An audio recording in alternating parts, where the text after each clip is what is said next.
Oke, kembali lagi di channel saya. Makasih buat kalian yang sudah mengklik video ini.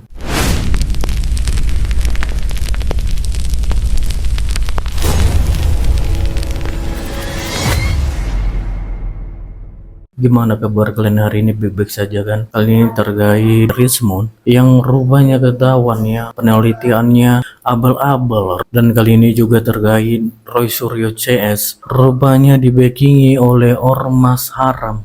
Ya kita tahulah ormas haram itu seperti apa ya. Ya kita lihat ya gimana videonya. Sebelum kita ke videonya, bantu like, subscribe, dan share video ini dulu. Tidak tunggu lama, kita ke videonya langsung. Let's go. Salah satu orang penting di Indonesia yang ditunggu kedatangannya oleh Polda Metro Jaya adalah Egy Sujana. Iya, nggak datang-datang ya. Penting gitu, penting banget. Sepenting apa sih, Pung? Ya sepenting mereka menuntut Bapak Jokowi. Sepenting itulah Polda sedang menantikan kedatangan seorang Egy Sujana. Rizal Fadila udah diperiksa, Tifa udah diperiksa, Kurnia udah diperiksa, Rismond udah diperiksa, Roy Suryo udah diperiksa. Tinggal Egy Sujana belum.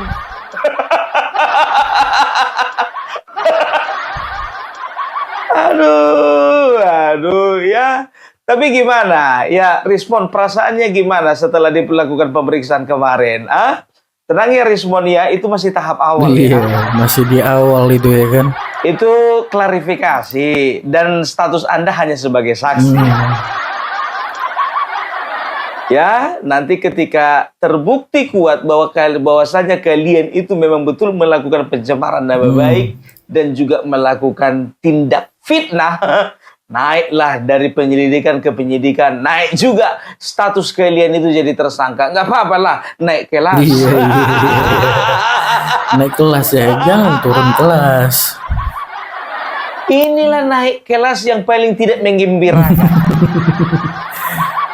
Dari statusnya saksi menjadi tersangka. Kalau ku bilang ini masuk ini, kenapa bilang ya? Sekarang begini, ku tanya dulu sama kalian. Mereka selama ini menggaung-gaungkan yang namanya digital forensik, kan begitu. Sementara mereka itu nggak tahu aku entah mereka paham atau tidak masalah digital forensik, kan begitu. Sekarang bicara tentang ijazah, ya ijazah Bapak Joko Widodo.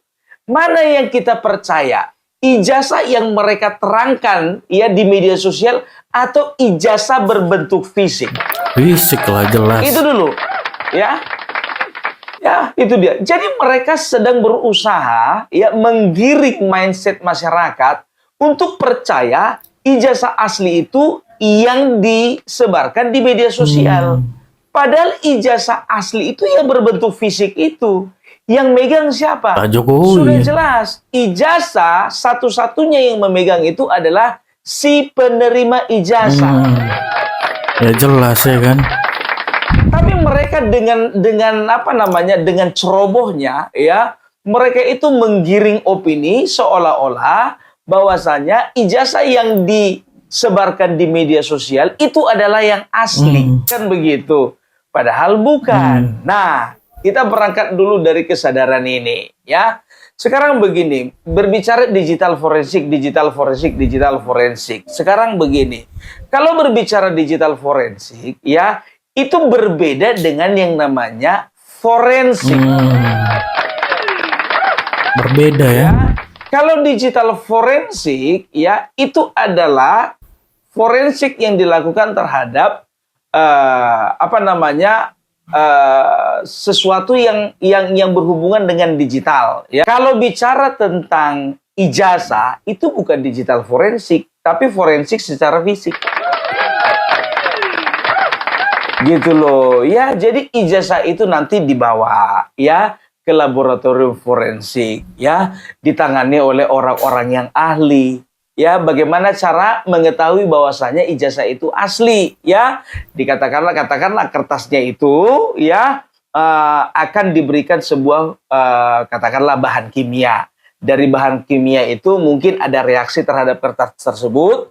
Ya, bisa ditentukan kertas tersebut sudah berusia berapa tahun, kan begitu, mencetaknya dengan menggunakan teknologi apa, kan begitu. Setelah itu di mana dicetaknya kertas ijazah tersebut, itu yang namanya forensik fisik, kan begitu. Nah, sekarang mereka selalu keluar-keluar digital forensik.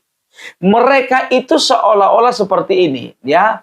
Forensik yang mereka lakukan, ya, itu bisa lebih dapat dipercaya daripada forensik yang dilakukan oleh pihak kepolisian. Ijazah yang mereka terima itu hanya berbentuk digital, hanya berbentuk uploadan, bukan fisik. Sementara, ya, forensik fisik itu yang dilakukan oleh kepolisian. Ijazahnya yang langsung diforensik. Jadi kalau sudah berbicara ijazah, mana yang bisa lebih dipercaya dan lebih dipertanggungjawabkan? Sudah pasti ijazah ijazah asli yang diforensik secara fisik. Iyalah, ada buktinya, barang bukti. Kok tumben agak pinter kok. Itulah kau, kemarin kau pakai tompel, kelihatan bodoh kau.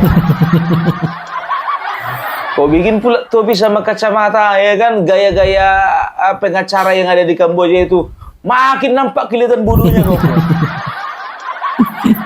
Tapi ketika kau kembali ke mode asli, nampak pintar ya. Ya kemarin itu kan katakanlah, ya kan cuman sekedar menghibur kalian saja, kan begitu. Ya, tapi sebelum masuk dulu, nanti kecewa ini yang ikut kuis kemarin. Ya nanti kecewa yang ikut kuis ya. Jadi aku sudah dapatkan pemenangnya. Ini dia. Ya. Jadi untuk atas nama, kalau nggak salah namanya ini Kastel Sianipar. Ya, sebentar dulu. Mengingatkan seseorang pun. Ya nggak tahu juga aku tak kebetulan ya kan. Tapi yang kulihat komentarnya ya. Jadi ini komentar dari pemilik akun Kastel Sianipar. Ya, dia adalah pemenang untuk kuis kita kali ini. Ya, saya mohon untuk Bapak Kastel Sianipar untuk segera mengirimkan nomor WA dan juga data-data. Nggak perlu data-data pribadi secara lengkap ya. Nanti nanti ku forensik pula nanti di pusat laboratorium forensik. Ya. Cukup alamatnya saja, nanti agak aku telepon lah, kan begitu ya. Jadi tepuk tangan dulu untuk Bapak Kastel Sianipar. Ya, jadi untuk kalian yang kepengen baju ya, aku sediakan ya untuk setiap episode, bukan setiap episode ya, setiap hari itu ada satu baju ya selama 5 hari berturut-turut. 2 hari kemarin aku lagi ada di luar kota, minta maaf tidak ada kuis ya. Tapi kalau untuk sekarang, aku akan adakan kuis kembali ya. Kalian akan mendapatkan baju ini. Keren-keren nih. Kalau kita tengok ini, Opung Parbelak, mukaku ada di sini.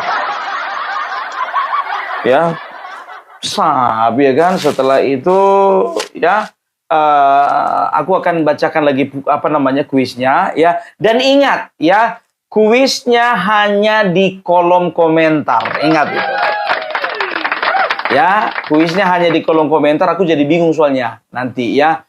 Jadi kalau misalnya sudah ditentukan pemenangnya, baru kirim WA sama aku ya. Jadi tolong tulis di kolom komentar ya, langsung saja ya. Kuisnya itu tolong tulis di kolom komentar ya. Bagaimana pendapat Anda ya tentang pemeriksaan Rismon Hasihola? Ya. Coba ya, kirim pendapat Anda tentang pemeriksaan yang dilakukan pihak kepolisian terhadap Rismon Hasiholahan. Terserah kalian mau bilang ya, Rismon Hasiholahan itu memang wajar dia diperiksa dan mudah-mudahan dia akan ditingkatkan menjadi tersangka. Setelah itu dipenjara. Terserah kalian model seperti apa. Pendapat kalian bebas ya. Pokoknya kalau argumentasi juga boleh ya. Jadi komentar yang paling bagus, yang paling TOP ya akan segera mendapatkan baju kaos dari Opung Parbelak tanpa dibebankan biaya ongkir. Baik kali kau pun Parbelak baru tahu. Ya, jadi dapatkan ya kalau kalian misalnya nggak mau beli ya, coba usahakan komentar di kolom komentar ya. Kita lanjut lagi mengenai digital forensik. Ya, kalau bicara tentang digital forensik, ya mereka keluar-keluar. Kami nggak percaya dengan forensik yang dilakukan oleh kepolisian. Karena apa? Karena ada intervensi. Kami maunya forensik dilakukan oleh ahli forensik yang independen. Kalau bisa dari luar negeri. Sekarang kita berbicara dulu lembaga atau institusi ya yang berhak melakukan digital forensik. Ya, apa namanya forensik ya? Jadi satu-satunya ya pusat laboratorium forensik atau laboratorium forensik yang diakui di dunia internasional hanya laboratorium forensik yang dimiliki oleh Bareskrim Polri, yaitu Puslap-4, Pusat Laboratorium Forensik. Gitu ya. Jadi pusat laboratorium forensik yang dimiliki oleh Mabes Polri itu satu-satunya pusat laboratorium forensik yang memiliki standar internasional.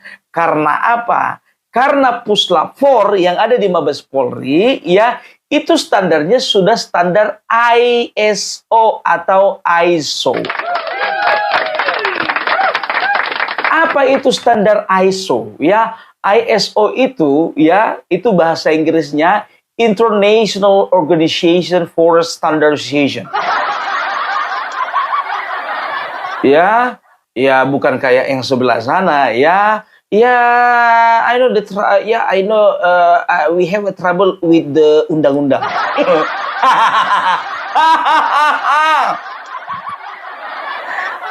With the undang-undang. Belajar kursus dulu bahasa Inggris itu di Puslap-4 udah ada kursus bahasa Inggris. Udah ada. Sekalian aja kalau di situ kuliah bahasa Inggris. Biar agak apa dulu lidahmu itu. Jadi ISO itu adalah International Organization for Standardization, adalah ya standar internasional ya yang menjadi standar kualitas di seluruh dunia. Itu dia ISO. Ini dia paham dulu. Nah, ISO itu harus dimiliki ya untuk perusahaan-perusahaan, institusi yang memang betul-betul memperhatikan mutu atau memperhatikan kualitas. Jadi ISO itu ada beberapa. Ada ISO 9001, ada ISO 14001, ada ISO 45001, ada ISO 27001. Hafal kau ya Bung ya. Cerdas. Biar jangan dibodoh-bodohi kita ya. Masa mau kita dibodoh-bodohi orang bodoh? Iya kan? Jadi ISO 9001 itu ISO berbicara tentang manajemen mutu. Setelah itu ada ISO 14001. 14001 itu berbicara tentang manajemen kesehatan kalau nggak salah ya, kesehatan setelah lingkungan, sorry 14001 itu manajemen lingkungan. Setelah itu ada ISO 45001 itu ISO mengenai manajemen kesehatan dan keselamatan kerja. Setelah itu ada ISO 27001. 27001 itu adalah manajemen keamanan informasi. Jadi Puslap-4 ya yang dimiliki Mabes Polri adalah satu-satunya laboratorium forensik yang memiliki ISO 27001. Itu dulu, ya kan? Jadi kalau berbicara digital forensik yang dilakukan oleh Rismon, ya, ini berarti digital forensik abal-abal. Karena apa? Karena standarnya itu jangankan standar internasional, standar nasional pun nggak masuk. Kan begitu, ya. Apa dia punya sertifikasi? Apa dia punya sertifikatnya yang menyatakan bahwasanya dia punya laboratorium yang memiliki sertifikat ISO 27001? Hah? Nggak ada kan? Itu dia. Jadi jangan kita mau dibodoh-bodohi sama orang ini gitu loh. Mereka bikin, saya sudah melakukan digital forensik dengan alat-alat saya yang canggih. Kita bisa lakukan uji karbon. Fontnya saja Times New Roman. Mana ada Times New Roman tahun 1980.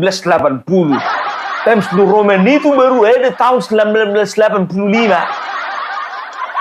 Padahal kita ketahui semua, Wikipedia pun juga menyatakan bahwa saya Times New Roman itu 1932. Kita tidak tahu, ya, ini kawan memang betul-betul bodoh atau sengaja membodoh-bodohi. Saya datang langsung sendiri, naik kereta api dari Jakarta sampai ke Jogja. Istri saya suruh saya untuk datang ke Jogja untuk memeriksa hasil daripada ijazah Bapak Jokowi. Setelah saya lihat skripsinya, ternyata begini, begitu. Dan setelah dianalisa, coba bayangkan kalian, dianalisa ijazah Bapak Joko Widodo yang sudah merupakan hasil uploadan itu di beberapa talk show. Emang di situ puslap for.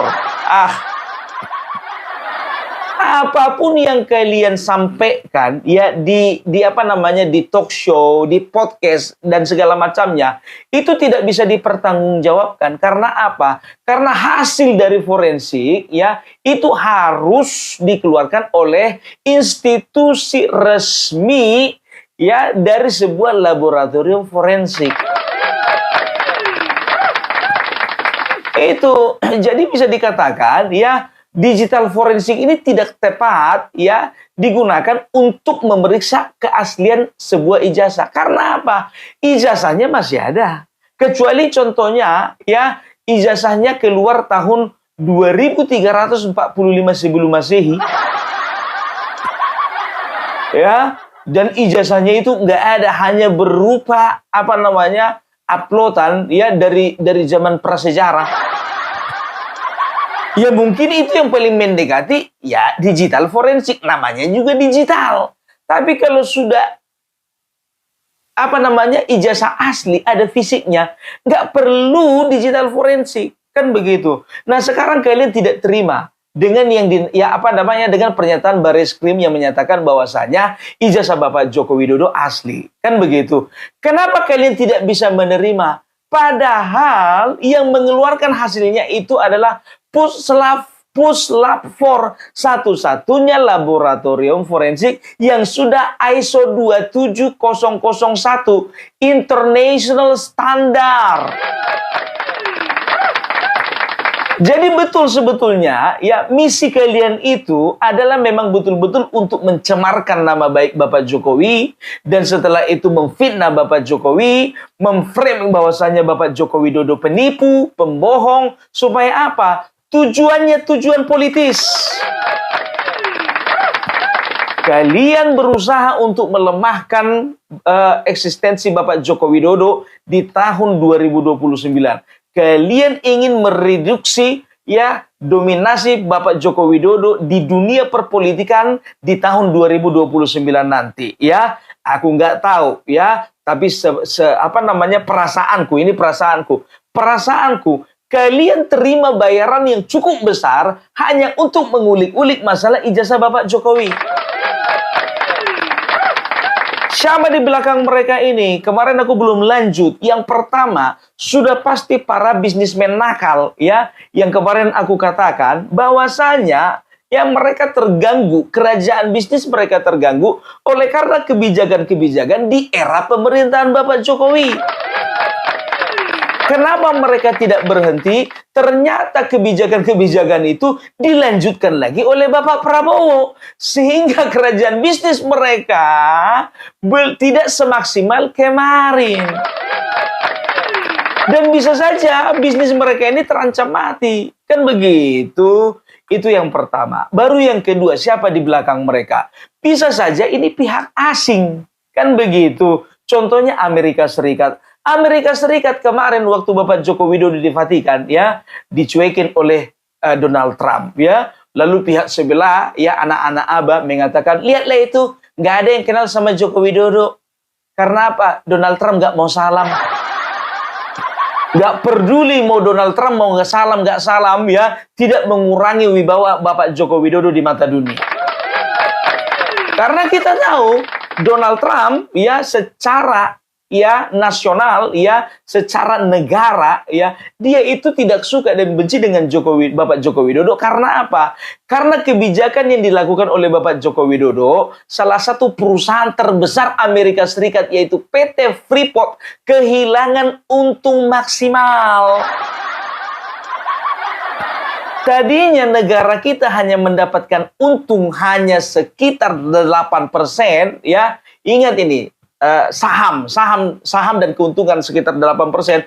Semenjak Bapak Joko Widodo ambil alih menjadi 51%. Bayangkan kalian dari 8% loncat ke 51%. Selisihnya berapa? Selisihnya 43%. Mereka merasa dirampok, padahal selama ini mereka yang merampok.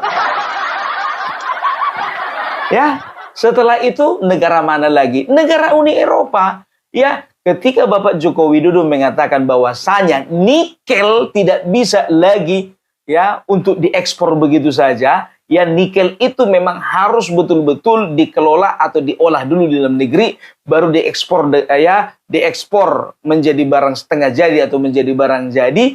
Disitulah negara-negara Uni Eropa mulai kelimpungan karena apa? Mereka tidak bisa lagi mendapatkan bahan mentah dengan kualitas baik dari Indonesia.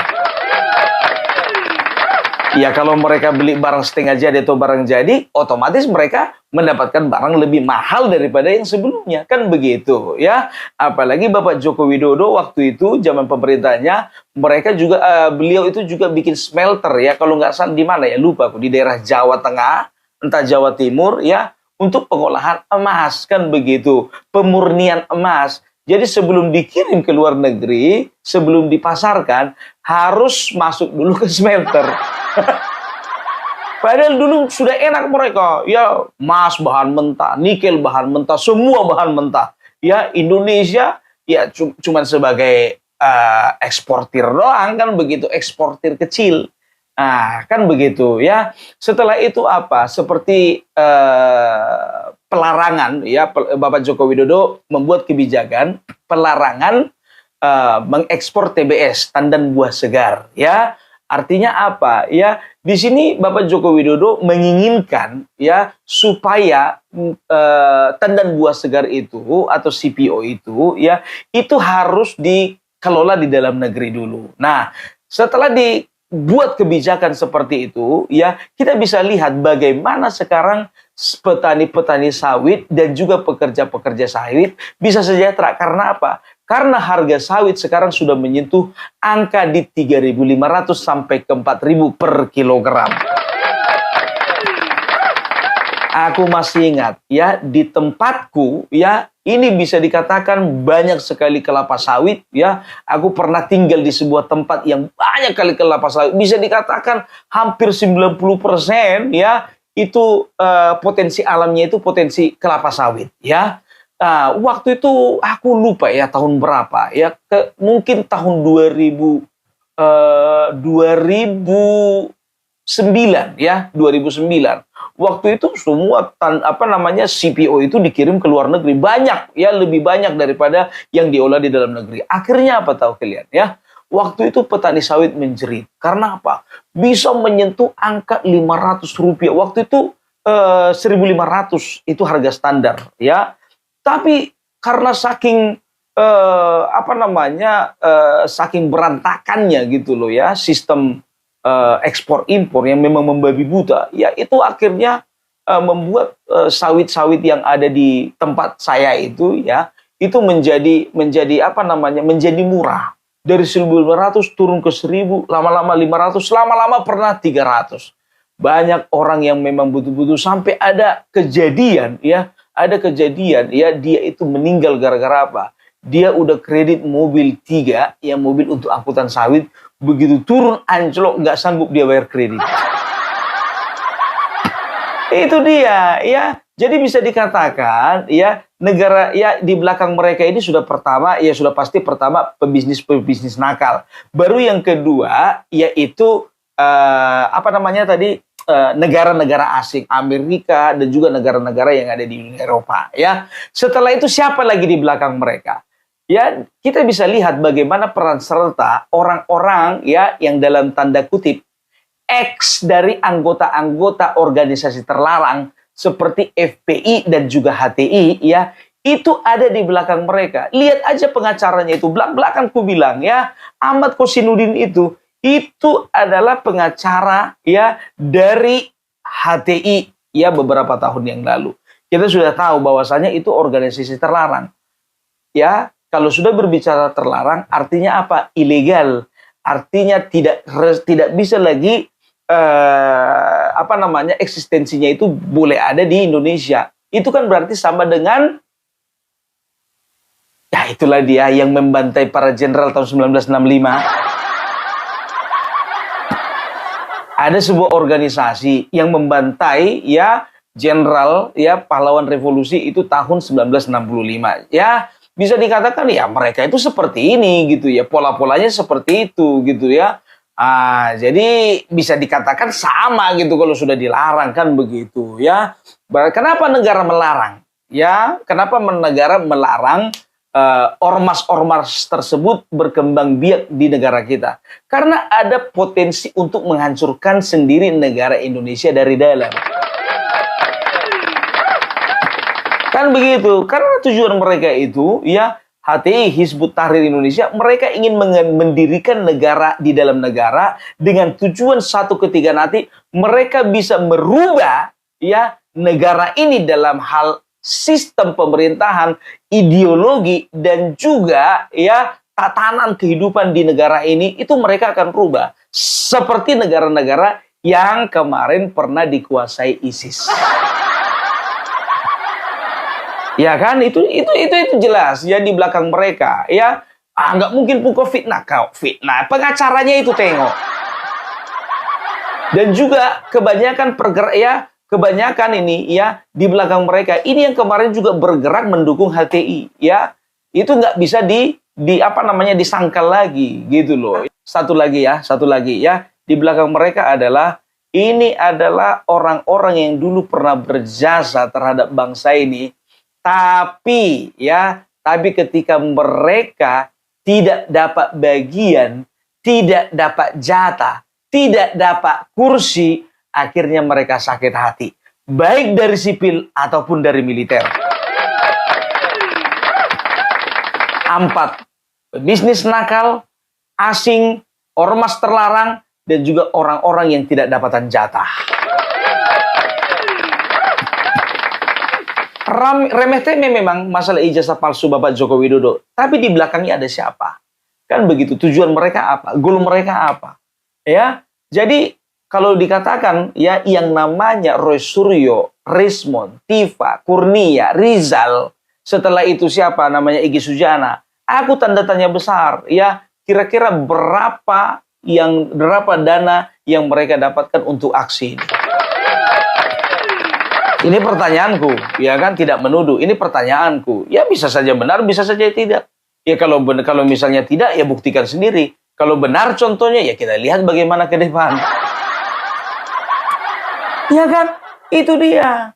Ya, jadi kalau bicara tentang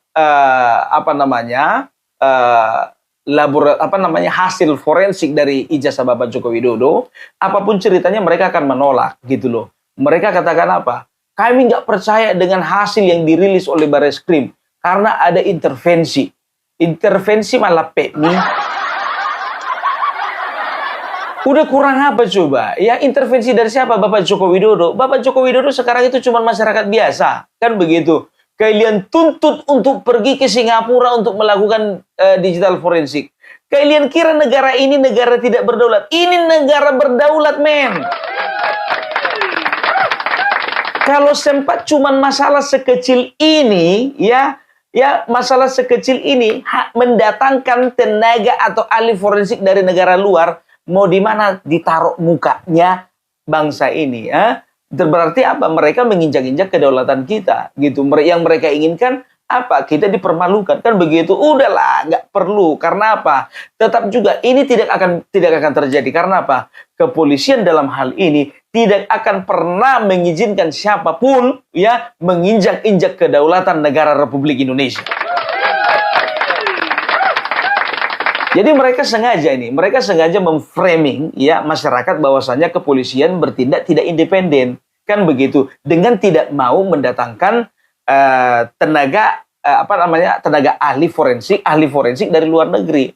Karena apa? Mereka tahu sebetulnya kepolisian tidak akan pernah mengizinkan, kan begitu, ya kan? Mereka tahu sebetulnya. Karena apa? Karena tidak akan mungkin ya kepolisian mengizinkan karena ini berbicara kedaulatan. Makanya mereka berusaha memframing, kan begitu, seolah-olah kepolisian tidak independen. Tapi I'm sorry to say Roy Suryo dan juga teman-teman yang lainnya, tidak semua percaya dengan omongan. Apalagi yang namanya si Kosinudin itu. Kosinudin, ku bilang sama kau ya, jangan pernah kau mengatasnamakan rakyat. Ijazah Jokowi ini sudah menjadi masalah rakyat. Kalau mau didudukkan, jangan cuma mendudukkan pengacara, tapi dudukkan juga seluruh rakyat. Kalah apa? Kayak udah jago kali kau pengacara itu. Udah berapa rupanya kasus yang kau menangkan? Entah samanya kualitasmu sama pengacara yang dari Kamboja sana. Ada pengacara itu udah bertopel nggak pernah mandi lagi. Di Kamboja. Satu pun nggak ada perkara yang bisa dimenangkan. Kok pikirku kok mirip juga ini sama si Kosiduni, pikirku gitu.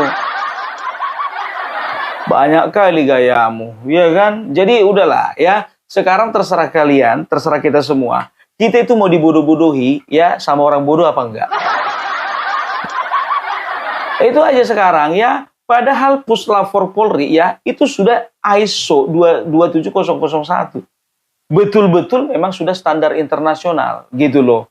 Apalagi ya kan begitu. Kalau sudah berbicara internasional berarti hasil dari uji forensik itu ya sudah diakui. Mau dibawa ke Amerika, mau dibawa ke Eropa, mau dibawa kemana-mana, hasilnya tetap sama.